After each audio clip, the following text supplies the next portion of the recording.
All right, so this is a 3x3 example for Gaussian elimination.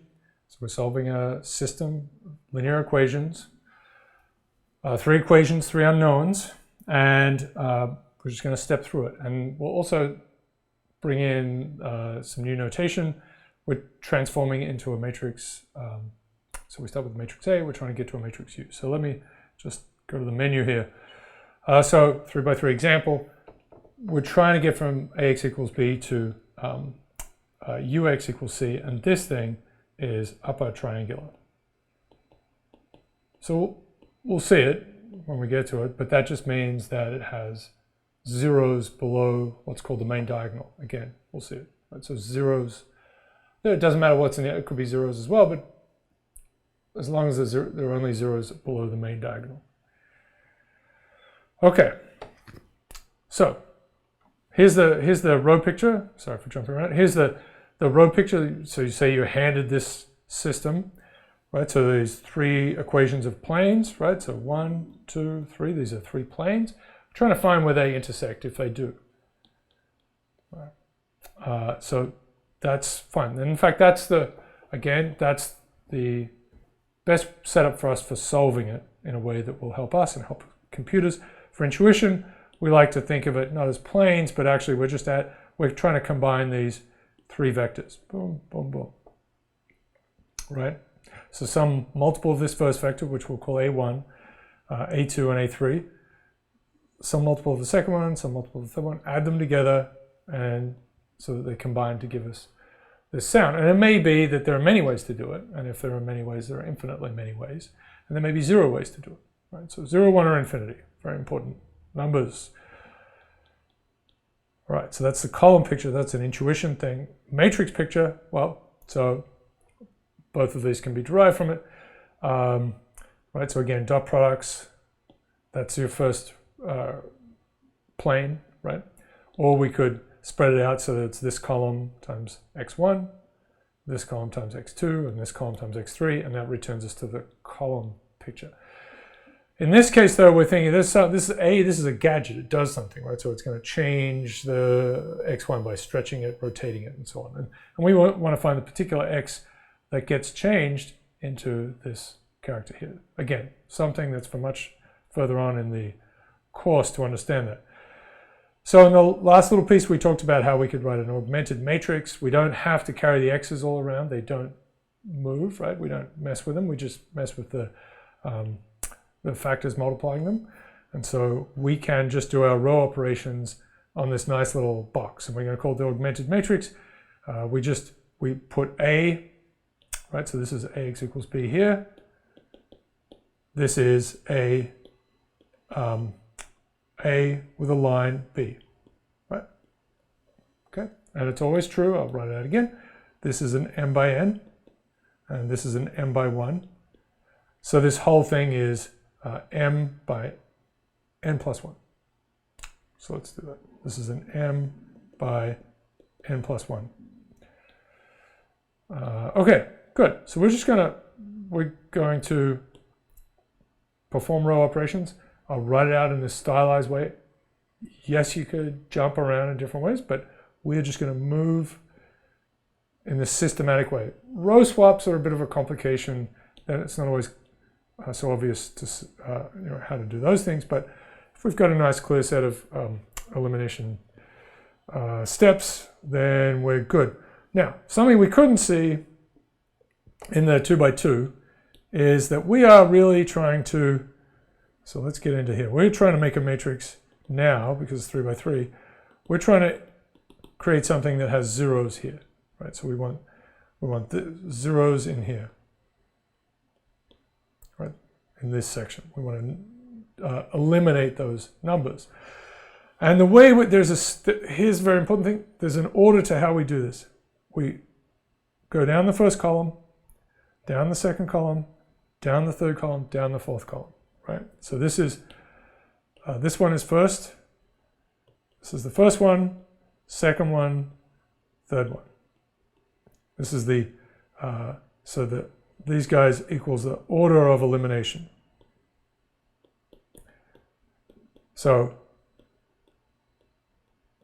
it's column by column, but you move down each column first. And then when we're coming back the other way, if we were doing Gauss-Jordan, we get rid of this one, and then this one, right? We go up, up, up. But let's leave that out for just now. Okay, so that's the plan. That's the plan. That's a very important thing to have in your mind. If you go in different ways, bad thing, you might still get there, but you could get trapped, right? This is what math is full of, nasty little things that catch you up. And hopefully some monks who died a long time ago said, do not go that way. But, humans are curious and we tend to say, well, what is in this box? All right? Okay, good.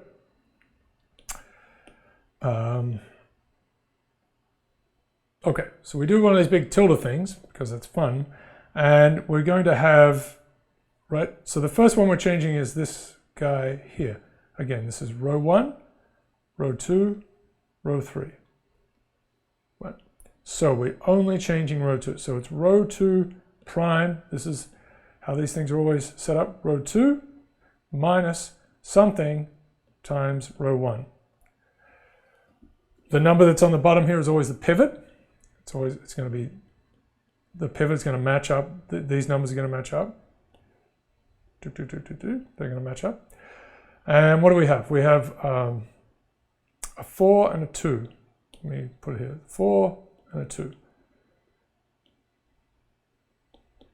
Right, so it's going to be 4 divided by 2. And this is L21. This is the multiplier.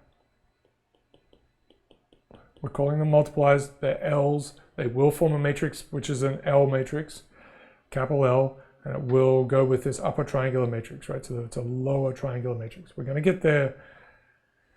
So I'm just spoiling things a little bit, but just so you know where we're going. All right, so if we do these steps, right? We're trying to get rid of this one. What happens? So row 1 and row 3 don't change. 2 minus 3, 0.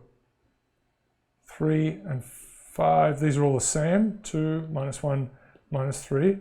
This should be a good example. I don't like that. That 3 is sad. So, okay.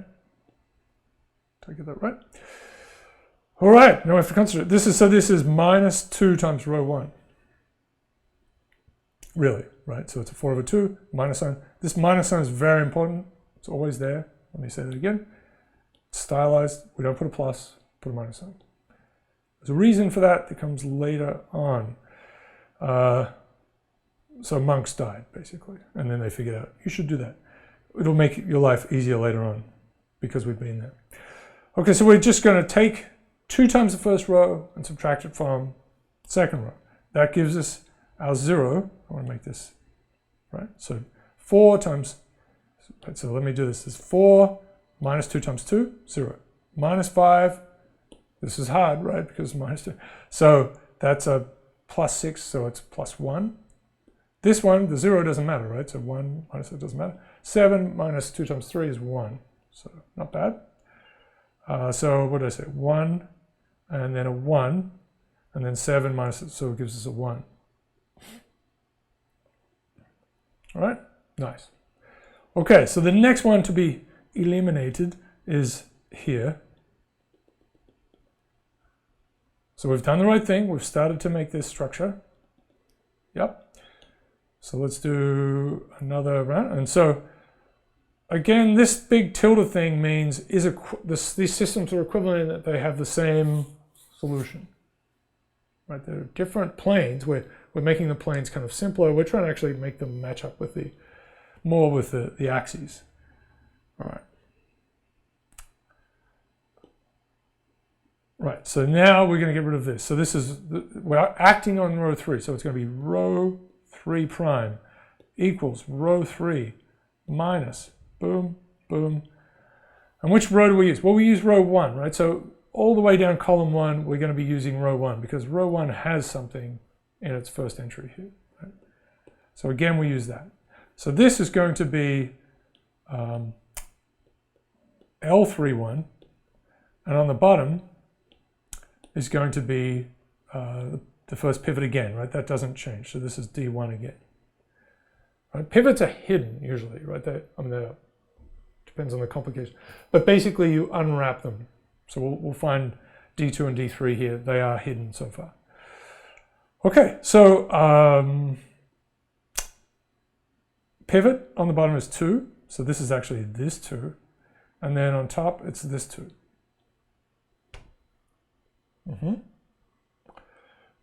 So it's going to work out, right? So basically it says row 3 minus row 1 is going to get rid of this, which is correct, right? 2 minus 2 is 0. So that's a good thing. And now we have 2 multipliers. We've only found 1 pivot. That's the way it goes. So let's do that. So again, we have this story that, whoops.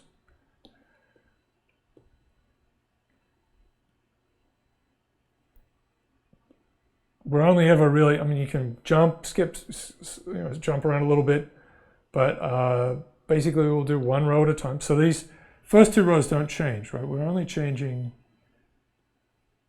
so I'm just copying them from up here, right? So these guys here, I'm just copying them down.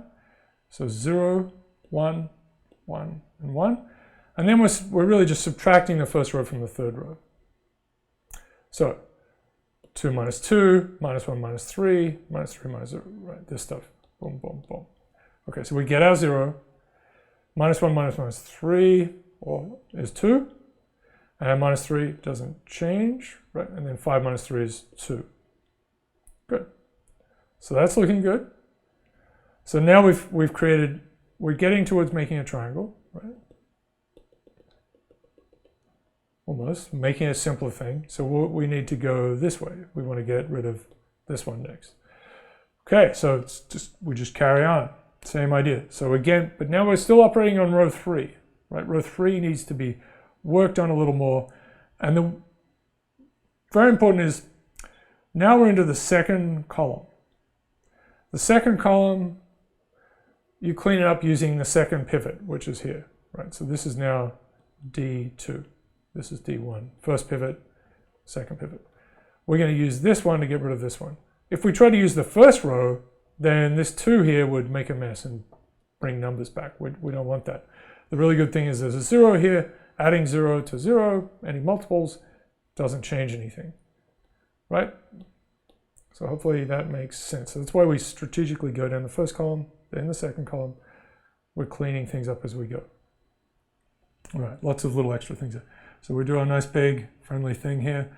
This is going to be row 3 prime again, is row 3 minus some multiple of row, in this case, row 2. So the new things we'll have, this will be pivot 2, which we looked at just before, it's 1. And then what's the entry we're trying to get rid of, right? This is the one we're trying to get rid of on top, D2. So this whole thing is L32. Right, it's the multiplier that cleans up row 3 using row 2, right? Cleans up row 3 using some multiple of row 2. So if you look at these other equations, right, so there's a 1 here, and then a 2 there. I don't know if that worked out well. Right, so the 1 is here, the 2 is here. Dunk, dunk. Oh, I could leave them in. Let me put those in probably here. So the row 1 is there, and the 3 is here. Row 1 is there. Yeah, maybe. A little messy. So this is this row over here. Sad. Okay, so let's do it. Again, the first 2 rows do not change. That's sort of the plan here. 2 minus 3, 0, 3. We get a nice augmented matrix. Again, we're changing to a different system. Okay, so we figured out that this is really subtracting 2 times row 2 from row 3. That's our new row 3. I know you're thrilled. It's good. This little guy thinks it's pretty cool. Just said he wanted to watch some matrix action. I said, sure, buddy. Okay, so we're going to subtract second row times 2. So it's going to give our 0 here. Minus 3 minus 2, so it's going to be a minus 5. There's a 2 minus 2, so that's actually a 0. Okay, so we've achieved success. We've got this structure here. Now, this is an augmented matrix. We've lost our x's and so on, but they're really still there, so we can actually write this. Well, this is really we're going to call it ux equals c, where we have this format: 2 minus 3, 0, 0, 1, 1, 0, 0, minus 5. That times x1, x2, x3 equals this beast on the end, 3, 1, 0. So A becomes, this is A transforms here, B transforms into C. And why do we like these upper triangular matrices? So they are easy to solve with back substitution. Yep. This is pretty good. We'll get most things. So you should be able to do this with the augmented matrix approach. You should be able to do it with just equations, but really the augmented matrix approach is the nicest one. It's the cleanest. You can look back and see what you've done. You have to write these things out, right? So we want to write this out very clearly, what our steps are. If you make them, this is one of the problems with this. If you make an error back here, cascading disaster, very sad. So concentrate using when you perform matrix foo. Okay, so this, I haven't quite said this word. I mean, I haven't pointed to it properly. This is the main diagonal. It's a square matrix. We'll get to rectangular ones later on. But the main diagonal, so we've got a box, just draw a line through it. And so those numbers on that main diagonal are very important, right? We just call it the main diagonal. There are these off-diagonal pieces, but we call it the main diagonal. This one doesn't matter. Other thing, you can think of some others maybe. They don't matter. It's really, generally speaking, right? So this is a very, very important feature of a matrix, is its main diagonal numbers. And just that structure here, right? So we're creating zeros below it. So why is this now? Well, now it's easy to solve, right? But now we have to step back out to equations. So let me say this is the back sub step,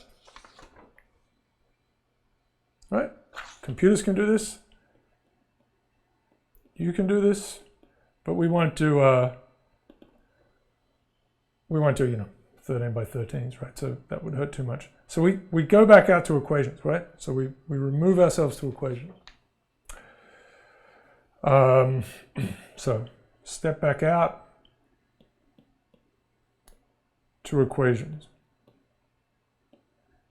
And we work upwards, right? So we work upwards and work upwards. Of course, backwards is what we're saying. So the last one is minus 5 times x3 equals 0. So this is now row 3. And we always drop the primes, right? Otherwise you'd have prime. All right, so minus 5. So the solution to that is pretty good. x3 equals 0. So we've got 1. So row 2, let's go to that one. So that is reading it out, right? So here it is.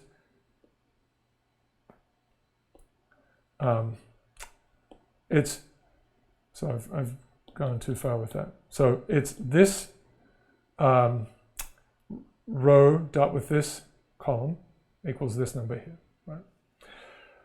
So there's a 0. That's the helpfulness for us. So we've got just x2 plus x3 equals 1. And we already know what this is. We already know that x3 is 0. So this gives us, that's our substitution, right? That's our back substitution. So x2 equals 1. And then we go back to row 1, and that's going to be a similar business. Oops. So in that case, ugh. A little funny when I'm doing that. That's a dot product of this guy. So we write that out. And it is 2x1. There's no x3, so that's already useful. Minus 3 times x2 equals 3. So what do we have? We have this guy here. We know that x2 is equal to 1. Right, so we're going to put that in. So we get, it's just messing around, 2x1. And as if you had 7 variables, you know 6 of them. Put them all in, and you get the 7th one. And then you go up to the next one if it was 8 variables, right? So then keep going. So 2x1 minus 3 equals 3. So 2x1 equals 6, x1 equals 3. So we've gone backwards. So our solution is then x, the vector x with a little hat, because it's a cheerful little character, x2, x3. Big fan of Errol Flynn movies. 3. So this is easy to get this up the wrong way, right? So this is 3, 1, and 0. Right? We figured out 0 first, then 1, then 3. Boom, boom, boom. Backwards or upwards substitution. So that's pretty exciting. That's pretty exciting. So we turn A into this, the AX equals B system, whatever it is, into a triangular system. Triangular systems are easy to solve. In the next little piece, we'll talk about when things can go wrong. And I'll go back to some 2x2 examples.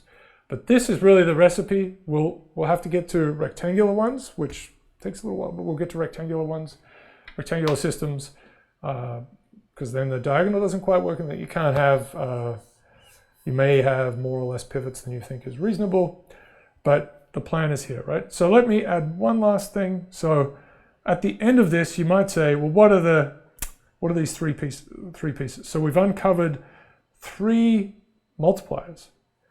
So important elements, because they will appear later on, which is pretty weird. So L21, L31, they're the first ones we got hold of, and L32, let's see what they were. So they were, I just left them in this way, but they are 2, right? So there's a 2, that's this character here, right? The negative sign is not part of this, right? The negative sign is, this thing is not part of it. That's a 2. This one over here, this is just a 1. And then we had L31, L32 I should say, and that's just 2. Right, so these are our multipliers. Let me trouble at the bottom here. These are our multipliers. Boom. And we get 3 of them, and there are 3 multipliers, just exactly the same as you have the number of zeros you've created, right? Pivots. Okay, so let me put a little